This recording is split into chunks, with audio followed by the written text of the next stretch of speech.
I'm delighted for this episode of What the Luxe to have David Burke, who has the enviable role as Chief Exec of the London Philharmonic Orchestra, join us. David, thank you so much for coming down to Shoreditch. My pleasure.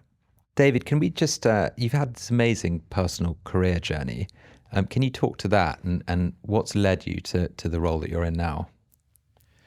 I think it's a combination of passion and stubbornness that sort of brought me here. In some ways, it started at university. I created the first ever degree in management of music, which are two things I'm passionate about, and didn't happen nowhere was producing that qualification. And I managed to convince Royal Holloway, University of London, to create a degree especially for me, not knowing about this side of the industry. And that's what I wanted to do, is just two things I cared about. And I managed to push that through and convince them. And then from there, I volunteered at a festival and met some musicians and said, could you help us put on some concerts? And so I did that, but worked in a pub and did a bit of teaching around the side to cover rent. But obviously did that well enough that they recommended me to friends. And soon I had a whole portfolio of freelance chamber groups that I was sort of managing and promoting concerts for. And so I did that for a few years. After that, I decided to move up a stretch and joined a company called English Touring Opera, which is, I think at the time, about 15 people, national organisation, and spent 7 years there as a general manager, in effect. And then got a call about the job at London Philharmonic. And I spent 10 years there as general manager and finance director before the chief exec role came up, and then stepped up at the start of COVID. What an amazing tenure. It's also so great that you've been there for so long. You know, it's so rare these days to spend so long within an organisation, really understanding its fabric and starting, from a role that turns into a chief exec role. Yeah, I don't know quite how it's been so long, so quickly. It's flown by, but it's an amazing organisation. There's very few places, when you hit the top, it's very hard to see where you would go next, and the people are truly special. It's a very unique place. So I had calls before I got the chief exec role from other places, but there was nowhere that would inspire me in the way that the LPO has. So I hung around. What sowed the seed for your love of this style of music? Oh, God. When I was a kid, I was at 7. I think everyone gets given a recorder. I played the recorder. At the age of 8, I was given the opportunity to play the clarinet. Forgot about the recorder. Of course. Yeah. Everyone's had that moment. Do people still learn the recorder? Yeah. Is that still a thing? Yeah. It's a great starting point because they're cheap, they're affordable. You can't damage them, and it just gets the mind and the emotion in.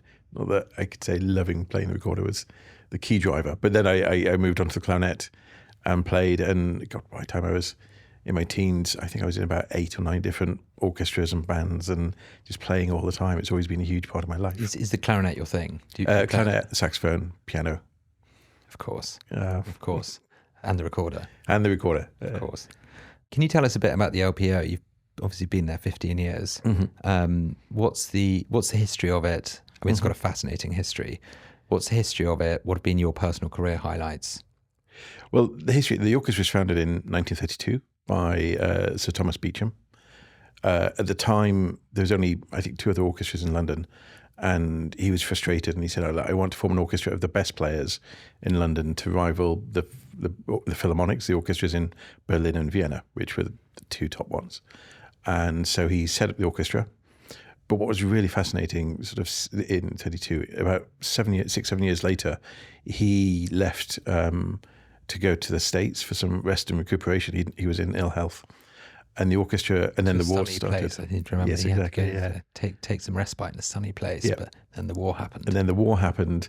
And his backers, who had been supporting the orchestra, turned their money into the war effort. The orchestra almost collapsed, and we had a communist principal viola player called Thomas Russell. And he said, let's form a collective. And so at that point, the players took over the orchestra and they ran it themselves. They did all the bookings themselves and they took all the artistic decisions themselves. And that is still true to the spirit today. We're still a collective. We're owned by the musicians. I effectively report to 80 bosses.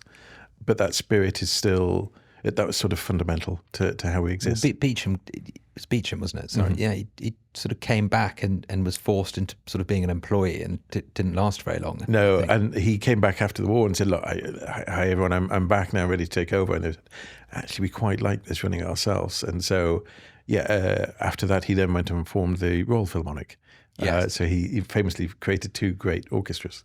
During the war, I believe, it was bombed, wasn't it? And all of the instruments were destroyed, and there was a call put out, I think, by the BBC to get people to donate their instruments, and there was an overwhelming response. It was so loved by society at large. Yeah, no, it was beautiful. It was famously the Queen's Hall, which is in Westminster. That was probably the last great hall we've had in London.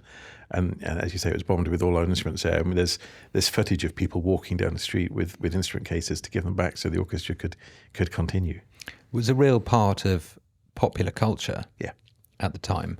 What do you feel its role is today, and how has it changed? I think the world has got a lot more complex. There are so many different opportunities to just even genres of music. I think Spotify's latest count was over 6,000 different types of music, different entertainment formats, different things to do with your time. And it's finding our niche within that. I think actually fundamentally that hasn't changed. It's providing exceptional high quality music which inspires and emotes, brings on emotion. And so that's the same. But it's finding our place in doing that. So whether that's live performance or broadcast or online and digital and streaming on social, and finding all those particular moments. Talking of Spotify, this is a bit of a tangential question, but what might we find on shuffle on your Spotify if it's not related to your day job? Well, I wouldn't use shuffle for a start, because it's particularly with classical, when you get into one movement of a piece, it's about a journey. I want it to be so juxtaposed with just be things. But it's eclectic. It really is. Actually, I'm listening to Isles of the Dead Rachmaninoff at the moment because we've got it coming up at the Proms in a couple of weeks. And it's always good to really get your head into that space before you go to a performance. Rostropovich doing the Burke and accompanied cello is always a constant, because it just calms me down and brings me to a place of peace. But it could also be Earth, Wind and Fire, or a big jazz fan, Miles Davis. And I think it's a point you raised there. I think is I personally feel quite passionate about, which is music is linked to context and narrative. Yeah, and today everything's sort of 3.5 minutes long and lacks a broader narrative. Listening to an album or putting a record on, which I still love doing every evening, is such a joy. And as we were discussing before the podcast started, some of my favourite songs are called intro, and they're just sort of meandering, just sort of musical expressions that start an album off or end an album. Yeah. And what's the average length of a piece of music people can expect to listen to at the Philharmonic? And what are your thoughts on just this general sense of narrative, and also how you provide cultural context to your audience? Well, it's two, three questions all in one there. I think in terms of length, typically you're talking 20 or 30 minutes. We ended the season last season with Gotterdammerung, which is famously 4.5 hours worth of music, 6 hours worth of an evening. And the emotional arc you can do in that time is absolutely remarkable. And it's one of those things, when you commit to it, you get in spades back what you've put in by investing your time. But I think a lot of people, one of the things they really get from going to a concert now live is that you do have 20, 30 minutes where your phone is in your pocket and you're submerged on a journey that takes you where it is a personal journey. People respond differently to different bits of music, and you can go through that individually, but without distractions. And it's that longer arc that I think is so satisfying. In terms of cultural narrative, it's interesting. It's particularly now, we did a season, it's 10 years ago now, called The Rest is Noise. It's a brilliant book about 20th century music in the context of how the pieces were written and why they were written and what was going on politically, socially, and everything else. And what we did over a course of a year, we did a whole year of 20th century music, which everyone said was commercial suicide. But we committed to doing that, but then gave everybody that context around it. So we created print newspapers in the style of the 20s when we did the month on the 20s, and talked about what was going on that the composers were responding to. And it gave lots of people different entry points into the music, which I think transformed. It was actually one of our best-selling seasons ever. Do you always that's fascinating, how wonderful to have these sort of 20s newspapers with cultural, with the things people can sort of engage with before they then enjoy the music. It just gives a bit more meaning to the whole thing. Yeah. Is that something that you do more often? We try and do it in different ways, and obviously now a lot of it has gone digital. So we're really active on social media.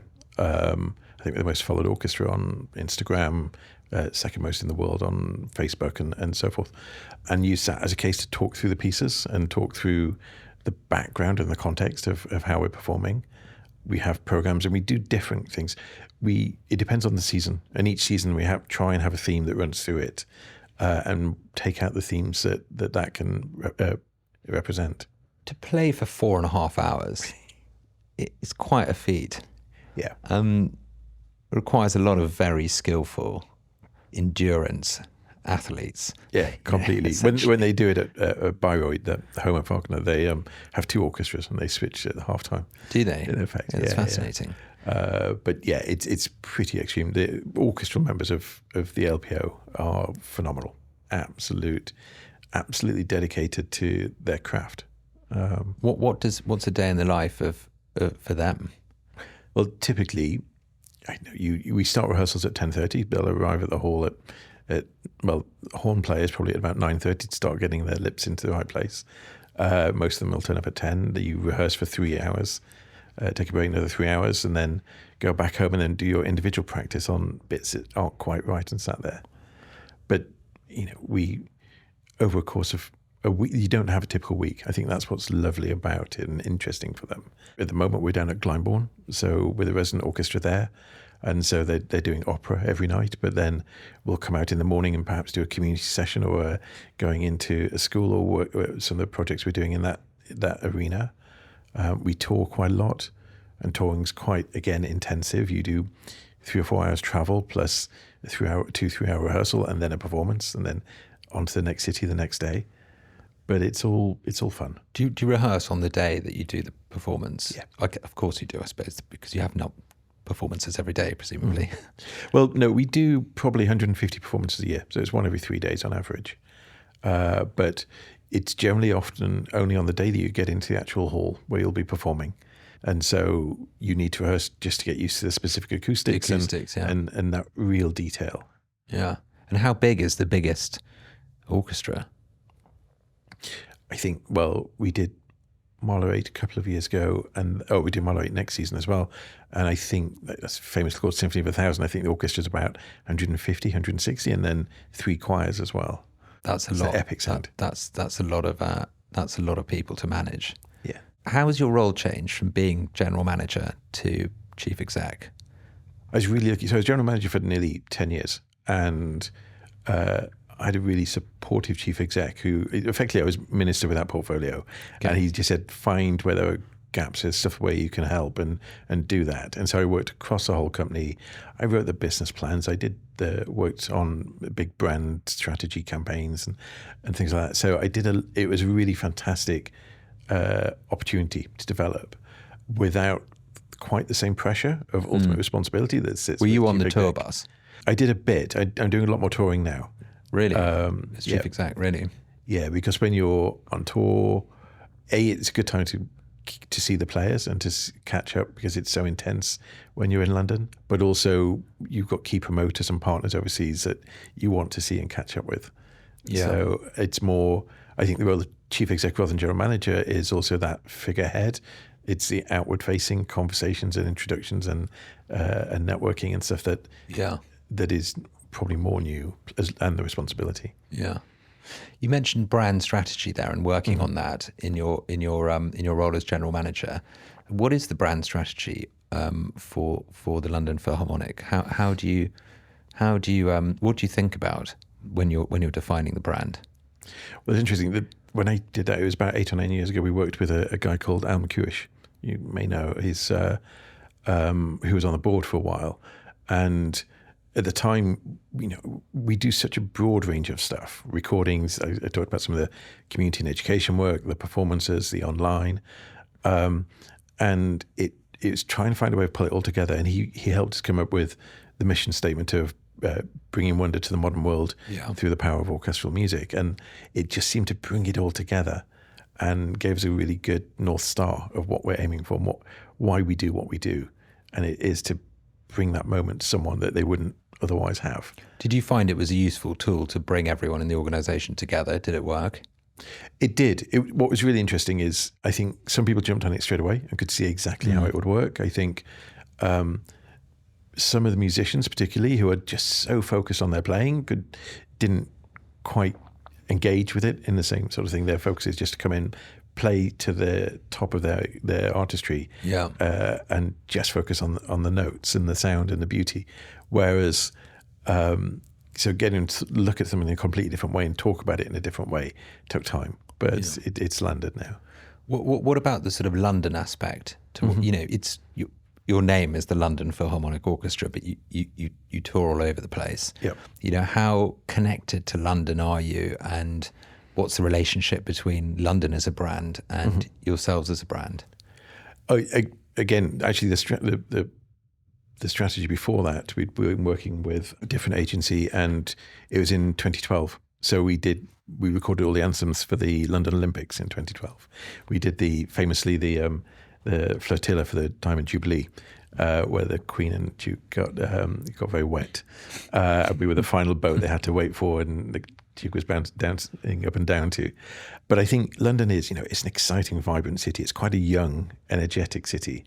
And I think that comes through who we are. And when we play, you've got both the heritage, but also the innovation and the energy. Yeah, I mean, let's talk about this, because I think it's really interesting. So much of what you do, one might expect, is focused on preserving traditional craft and artistry.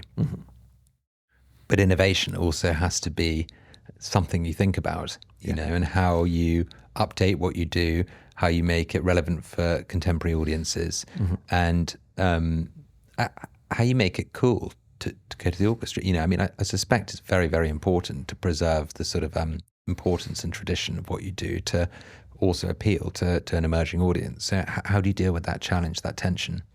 Yeah, and I think you talked about short form versus long form. Yes, what we do is inherently long form, and I think we would lose something if we didn't do that. I think there's something about the purity of listening to the music in a quiet space, so you can hear the detail. I talk about, the level of detail players go to are the same as a Formula One driver or something. It's sort of, it's so precise. And so not everyone will hear that precision or consciously hear that precision. When it's right, you feel it emotionally. But I think so there's bits that you have to preserve that people might not initially appreciate the detail, the workings of, but you don't want to sacrifice that. But then you're forever looking at how you develop and how you do innovate. I think in terms of composition and writing, bringing in different voices and different partners. Presentationally, we did a project last season with Wayne McGregor from the Royal Ballet, chief choreographer there, where we had huge projection using dancers, and he then fed that into AI to then create a visual stimulus that went alongside this ballet, Simonovsky ballet, that we performed. And it's exploring those opportunities always to see how it could stretch. How do purists respond do you get people throwing their toys out the pram when you try and do things a bit differently? Even just within the orchestra, say you've got 100 people in an orchestra, you'll have 100 different opinions. Yes, of course. And there'll be people on different extremes within that. And partly what my job is to find the course between that we feel is the right one, where you can take the most people with you. And over the course of a season, there are some things that will appeal to a purist, there are some people that will appeal to a new audience. There'll be those opinion formers who like that innovation and something really eclectic. And the orchestra can do all of that, and it's finding the right balance. What I wanted to talk about was how you're funded, and how the Philharmonic Orchestra makes its money. My understanding is, there's an element of Arts Council funding. Obviously, there are ticket sales. There's probably an element of merchandise, and then brand partnerships. What's the balance of those things? And I think there's two others. There's also philanthropy. We're a charity. Of course, yeah. And so whether that's individuals, corporate, or trusts and foundations, there's a whole stream there of support, and commercial partnerships in different sort of ways. So the turnover is 12 million. We get probably, was it now about 1.7, 1.8 from Arts Council. We raised 2 million. So I think we're now the first symphony orchestra that I'm aware of that outside of the US where we raise more in philanthropy than we do through public funding. And then ticket sales is it's actually about 1.5 million because we only sell tickets for our London concerts and we keep prices affordable. But then we have circa 1.5 million of just a straight fee from Glyndebourne where they take all the risk and do the ticket sales, and we get maybe 2 million from touring, and then 1 million through partnerships, which could be recordings, could be working with different brands on. What are the types of branded opportunities you think there are? Because we were talking about this before we started recording, but bringing brands to life through smell, sound, building worlds around brands. I feel that that's become incredibly important, and it feels like there's a role there for organisations like the London Philharmonic Orchestra. And what are you doing in that area, and how important is it? I think it's a really exciting place actually, because in effect what we have is 100 world-class talented artists, and who are really flexible. They're really good sports and interested to see where they can be useful. And so we can use anything from one of them to 100 of them to work in partnerships to then respond to what other organizations also might want to do, as long as the values fit. So, we did when Arno took over as brand manager at Belmont. He had a brief to bring a better narrative around the collection rather than individual hotels. And so we did a series of, I think it was 5 concerts where we took a wind quintet out to Botswana and played Carnival Animals in Safari, or to Mexico, to Iguazu Falls, and did a sort of a theme based with some Brazilian composers and things, and streamed all this online and made it accessible, and it worked on various different things, but it told the story of the collection. Yeah. It was a brilliant sort of thing. Or even when, I can remember Creed wanted to launch a new scent that had artistry at its base, and so they engaged. We brought a quartet along and composed a new piece, to which a principal dancer from the Royal Ballet gave a performance, and that product launch was completely elevated from what would be a traditional product launch, and it just sticks in the memory in different ways. So there's so many different opportunities in that sort of thing. I mean, presumably there's a mutual value exchange there. Do you find it brings you new audiences and younger audiences? Completely, yeah. And both on the new audience in terms of just people who it piques their interest to go and hear some more live classical music. But then also I mentioned, we get 2 million in philanthropy, and a lot of that are high net worths individuals. And I think it again keeps us in that sphere, which is an important space for us. It's quite hard in a world of TikTok. I mean, we're talking sub 15-second attention span. To get people to sit and engage with something for 30 minutes. And I feel that the quality of our attention and the things that draw us into giving attention to art and music have become a luxury. But do you see that as the preserve of the affluent, or do you think it's still, we were talking about the war and, how the orchestra was sort of, everyone could relate to the orchestra. How can everyone relate to the orchestra today? Do they? What do you think are the missed opportunities there? Or look, I think we should still aspire. We as an organisation aspire that it should still be for everyone. It's sort of, you can get tickets for £11, so finance isn't the fundamental driver that keeps people away. It's but it's. I think actually you're right. A chunk of that is committing the time. And seeking out the time and being comfortable going into a space and saying, I'm going to commit an evening to this when I don't know what I'm walking into. I think when we had fantastic music education in the country and a lot of people just knew the repertoire, you would know what you're walking into, and it's not such a commitment. But now there's an element of trust.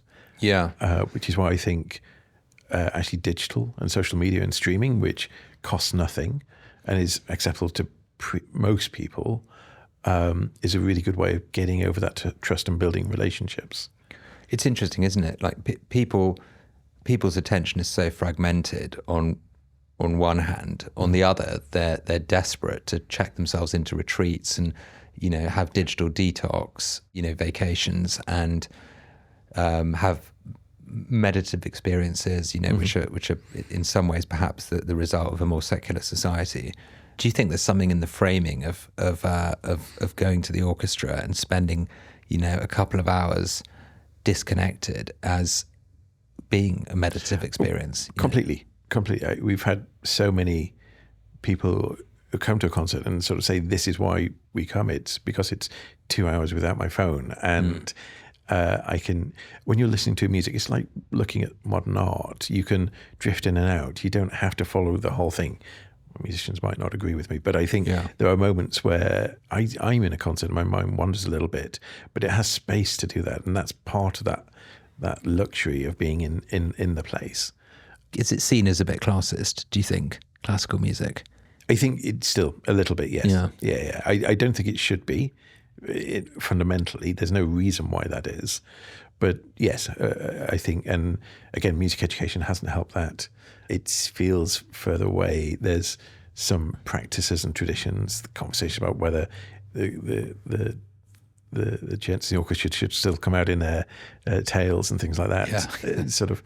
But then some people love that tradition, and it's finding that balance all the time. You also do some great educational programs, supporting individuals to break into the arts. Can you speak to that a little bit? Yeah, well, it starts off not even with individuals. We give concerts for school groups. So one of my favourite moments is when we do how old are we talking? Well, every key stage. So from every 6 or 7, really? Key stage 1, I key stage love 2, to hear like how the 6-year-olds engage. Well, they completely 100%. It's really, and we each concert is curated for them, and there's quite often for the younger ones, particularly, there's an element of participation. There's a song that they'll have learnt in their schools beforehand. But if to stand in the Royal Festival Hall when one's just finished and the next group's coming in, and you've got 5,000 6-year-olds, just the chatter is amazing. And then when they come into the hall and they hear an orchestra for the first time, and you've got these 100 musicians, it sort of blows their mind. So that's amazing. And then we build up Key Stage 2, GCSE, A-level. But then, as you say, we then look at individuals. So a scheme I'm really proud of that we started probably 8 years ago now, it's called Junior Artists. And this was looking at diversity in the sector, or lack of diversity in the sector, and looking at why people don't progress through. And we figured the biggest intervention we could do is musicians aged, I think it's 14 to 18, who have got the potential to become professional musicians. And they come in and we pick 8 or 9 of the best and give them that whole immersive experience where they have lessons, they have all the audition techniques, or they meet the artists, they meet artists, guest soloists who come in who could be inspirations to them. As a whole thing that develops them over a course of a year. And we've had a great success rate of them going on to conservatoire. We've had 2 or 3 people who've been through that scheme are now regular extras with the orchestras. So that's one. Do you feel like you're fighting a tide with it? Or does it, what's the trend with people breaking into the world of music and developing successful careers? I think it's still hugely competitive, and you have to be singularly focused to say, this is what I want to do. And at the age of 14, 15, you don't know that. So it's providing that opportunity. I think what has changed, there used to be a big drop-off, and it used to be, we have some amazing specialist music schools in this country that people can go to. I was offered a place at one, and my parents turned it down because they didn't want me to move away and didn't want me to board and all of those sort of things. And it was completely alien to, I grew up in Doncaster, and my parents, no one from my family had been to university before. My brother, it was so alien that they were like, no. Actually, it was great because it wasn't where I was meant to be ultimately. But I think you learn things in the music schools that then help you get into conservatoire, and there was all these things which were beneficial for them but were unhidden barriers. And if you want talent to get the best chance, you've got to try and remove those barriers. Yeah. And so this scheme, Junior Artists, has been fantastic at sort of effectively giving a crash course to people who have that potential and move them through. And we meet the parents a lot, and we help support the parents and talk them through what the opportunities are and why it would be great, and help everyone go through that so it's a more even playing field when you get to that next stage. Is it quite a grueling career at the top? I mean, of course it is, I would imagine. It's... You've got to be dedicated to it. There's lots of evenings, there's lots of touring, but equally, I talked to the players at one point. Before, I used to tour with them a lot, and they would sort of say, "Yeah, it is really hard work. You travel for 3 hours, all of this sort of stuff." But then you go on tour, and they revert to being in youth orchestra, and they love it. It's great fun as well. Playing a concert, if you care about music, if you're a craftsman, and you dedicate your life to something, and you can produce at the top of that game, there is nothing more rewarding. I can imagine. And so it's that drives them and stimulates them. I always just think of the politics of ballet for some reason. It's not like that. Actually, there's a brilliant documentary we did last year with Sky Arts, which is still available, which is behind the scenes. They did 4 episodes building up to our opening last season of Mahler 2. And it's half talking about the piece, but then half talking about the players. And I think they go into about, 12, 13 players and their backstories and how they came in and why they do it. And just showing each one, I think it went to their house and filmed them at home and showing their ordinary people doing extraordinary things. And you can see that passion. And there was Benny, our principal trumpet player, said he grew up playing in the Salvation Army. And when he plays a lyrical piece, he still feels it's like a hymn. And that's what motivates him. And he's been doing this for 40 years. But to keep him absolutely on the edge, it's that purity that drives him. Yeah. You've done some amazing scores. For example, Lord of the Rings. What are some other things like that people ought to know about? Oh God, if you're back in the catalogue, there's things like Lawrence of Arabia was the LPO. Lawrence of Arabia. So there's some great film scores. There's been video soundtracks. We did a really interesting project earlier this year with, it was a Chinese video game maker, and they flew us out to a remote part of China where they had the world's biggest LCD screen and filmed the orchestra on the platform for the video game. And so it's interactive. You see the characters coming out and floating through the orchestra and things. I mean, as brands become entertainers, which is what's happening, they're producing more content that serves to entertain. What do you think the big opportunities are for brands to work with people like the London Philharmonic? I think it's entertainment, but it's also, people talk about experience is the key thing that's driving a lot of people at the moment. And I think it's enhancing each other. It's where there's a partnership can go together in adding music or adding musicians or adding the narrative of that high class craftsmanship from different angles, combining together to tell an even stronger story. If everything goes incredibly well, David, for the next 10 years, where do you see the LPO? I think the fundamentals of delivering wonder through orchestral music will be the same. I think the methods of how that happens will pivot a bit. So, as you say, digital is a huge thing, and I think making that even greater. I think different presentational elements. So, we're doing a concert for the first time this season with Circa, a big circus company, around Ravel ballet music, and it's so looking at how you present in different ways will be really exciting, and how that engages with different audiences. I think we've slightly lost the clarity on where we enhance society. I think we slightly took it for granted. Yeah. And I think hopefully in 10 years' time, we're doing some really interesting, so I call them micro projects in local communities nowadays, and building up that connections with lots of different groups of people. And I hope that will be a fundamental part of who we are, and sharing wonder in a grassroots level as well as that worldwide international level. I think there's an interesting point there just around community in general and the power of bringing people together in a space. I can't help but think about, your point on digital and the tension between, a friction-free digital experience, which you can plug in but also plug out of very quickly, versus almost checking yourself in to this wonderful long form. You can never replicate the live experience. During COVID, we did, I think it was 18 concerts we became a production company. We'd never filmed a concert before ourselves, and we brought someone in and created a new format of filming concerts. And so we did 18 concerts, and for the vast majority, there was an audience of one, which was me.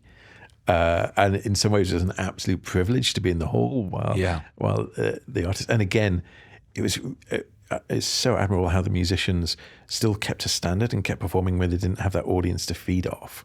Because that's so important, isn't it? Feeding off the energy of the audience. 100%. And the atmosphere in a hall is unique each time. And I was so focused on the music. And then the first concert we did, I think it might have been one of the first ones. As soon as you could perform outside, we were meant to be at Glyndebourne, and we decided to put on some performances in the gardens at Glyndebourne. It was distance. And at the end of the first performance, there was this huge spontaneous applause. And I not really appreciated that collective experience in quite the same way as that moment when everyone was like, we'd just been through all of this together. We'd all shared this beauty together.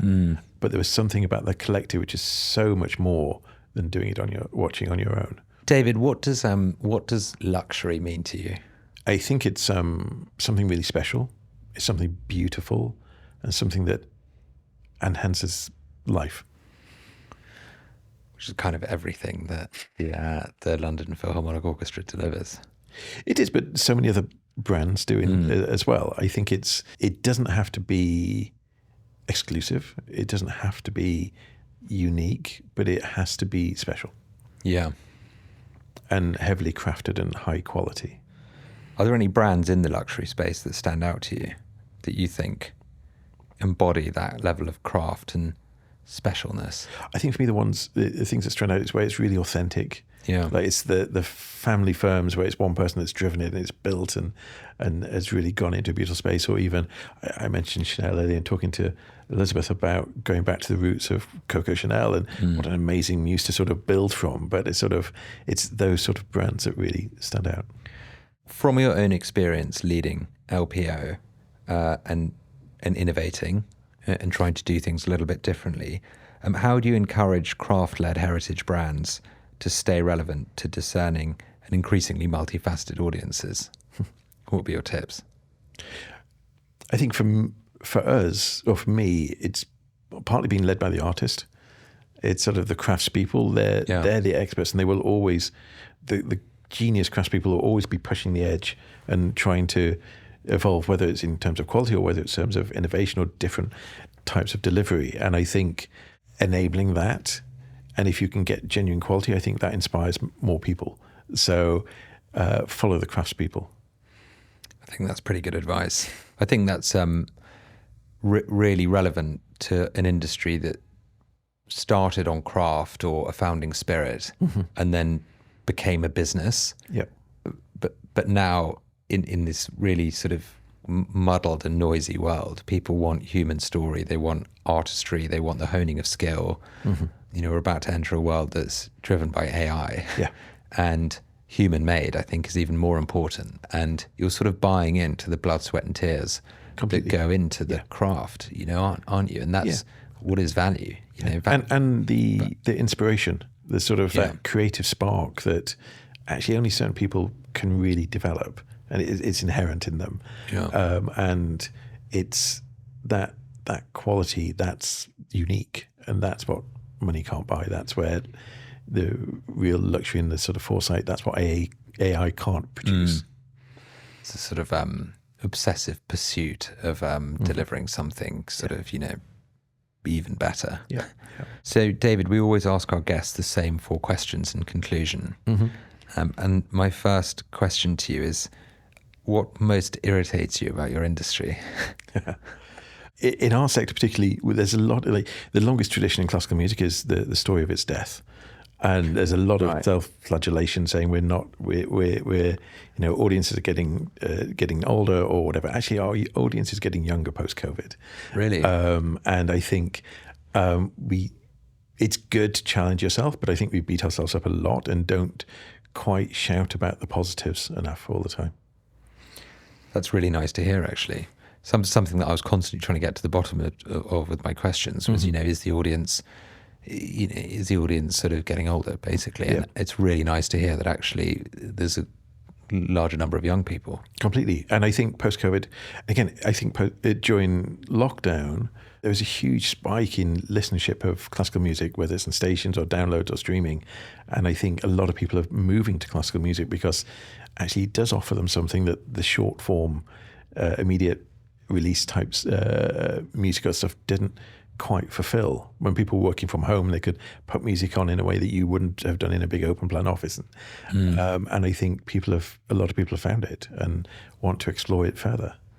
Yeah. There's a sort of tribalism to sort of coming together around a piece of music, I think, and actually that is lost when it's just on the whole time. Yeah. I think Jack White of the White Stripes said it's the campfire spirit of watching the needle, the record and the needle, and I love that quote because it's, there's just something really nice about it. Yeah. What most concerns you about the world today and the world we're leaving future generations?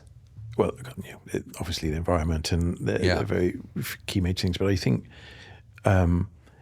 it is that pressure, that short-termism, that sort of, actually I think the lack of creative education and which gives people the confidence to go into creative space and try things that are different as opposed to just things that are pushed on them. I think the rise of mental health or well-being issues that are is ever growing. I think that concerns me a lot because I think that could be easily rectified, and giving people that space to sit out and find moments for themselves and be comfortable with themselves rather than constantly challenging to be as good as the next person posting a story on Insta. Yeah.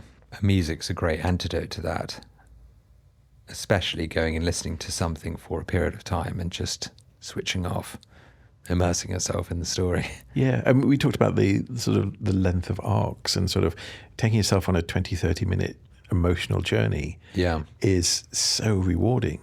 I'm guilty of myself, flicking through social and finding something that makes you laugh or smile, takes you on a little, is just a beautiful image, is great. Yeah. But actually, it's not just that. You've got to have both. Yeah. If you had to give up your job tomorrow, what would you do? I have no idea. I go for a very long walk with my dog and collect my thoughts. I think longer term, I've been lucky. I've always been really passionate about what I do and genuinely care for it, but it's about enabling a really great creative, in this case a group of creatives, to produce what they produce. And I think it would be finding another outlet for that. Yeah. What's the thing that most excites you, to end on a more positive note, about the next 5 years? Immediately this autumn we've got some great trips coming up. We're going to Japan in September. We've got a big US tour in October. The Music Verein in Vienna and Baden-Baden and likes in November, and China at the end of December. So there's some immediate stuff about just travel and some really great audiences and halls and experiences with the orchestra. 5 years' time, we've been looking for a while, but I think we're on the cusp of a really exciting capital project and building a new home for the orchestra. Our London base is the Royal Festival Hall, and that will always be the same for performances, but we rehearse in a church, which is a completely different acoustic, and it was set up 50 years ago. It's not really fit for purpose now. Our community is incredibly spread over all parts of London, and I think having a physical place that can be the basis of building a genuine community, I think is really exciting. And actually, at the moment, our offices are separate from the orchestras. So having that connection with the musicians and all of the staff, it would be hugely stimulating and rewarding for everyone. So that's super exciting. Just out of interest, do people come and sit in on rehearsals? Are you allowed to do that? No. Yeah. Yes. So we have a friend scheme, which I think is £60. You pay a year to be a friend. It's not a huge investment, but that enables you to come to certain the performances on the day at the Royal Festival Hall. We have done projects with key partners or even with key influencers or politicians, and we brought them in and sat them in the middle of the orchestra, which is an incredible experience. So yeah, there's different ways we can do that. What's the one thing, if our listeners have never been to sit and listen to an orchestra, what's the one thing that they should put in their diary?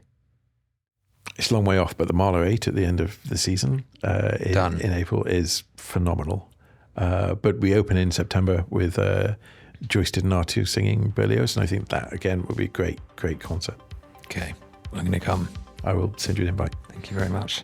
Thank you so much for your time. It was fascinating. My pleasure. Really interesting.